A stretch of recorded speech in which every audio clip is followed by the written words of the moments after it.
Tuzo hii ilianzishwa na serikali chini ya Wizara ya Elimu, Sayansi na Teknolojia na inaratibiwa na Taasisi ya Elimu Tanzania, na kama alivyosema Mheshimiwa Waziri, huu ni mwaka wa 4 wa utoaji wa tuzo hii. Mchakato wa uendeshaji wa tuzo hii umejumuisha upokeaji wa miswada na usomaji wa miswada na jopo la majaji.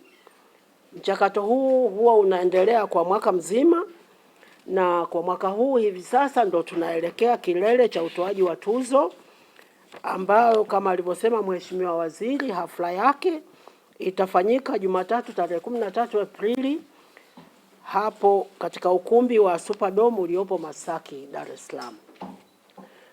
Tuzo hii kwa mwaka huu kama alivyoeleza Mheshimiwa Waziri imehusisha tena nyanja 4 kama mwaka uliopita, ambazo ni ushairi, riwaya, hadithi za watoto na tamthilia.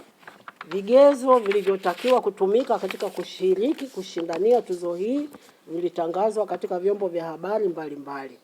Tunafurahi kuwajulisha kuwa mwitikio mwaka huu kama ilivyokuwa miaka mitatu ya nyuma ulikuwa mzuri sana. Watanzania kutoka sehemu mbalimbali kama tulivyoelezwa na Mheshimiwa Waziri wameshiriki.